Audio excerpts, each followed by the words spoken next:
So about a year ago, I was giving a talk about the science of stress and resilience at a small college in upstate New York, and it was open to the public, so anyone could come. And I thought the talk had gone pretty well. Afterwards, I chatted with a lot of students, and they seemed to have benefited from it.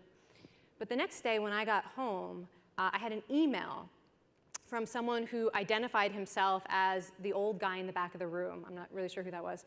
And he said that he was really, really disappointed by my talk, that he had come to this talk thinking that he was going to hear something uplifting and useful, and instead he got a bunch of boring science.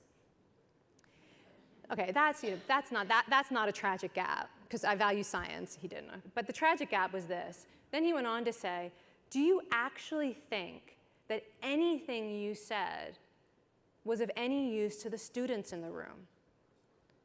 Do you know that students are suffering? Do you not understand that there were probably students in that room who were depressed or anxious? Do you not know that maybe there was a student in that room who's thinking of killing themselves? Do you honestly think that anything that you said would have been of any benefit to those students? I don't. So that was a tragic gap for me. And he didn't even, for reasons he would never understand. So one of the things that I do before every talk I give, including this talk, is I think about my values, including the value of wanting to actually have something to offer to help others thrive.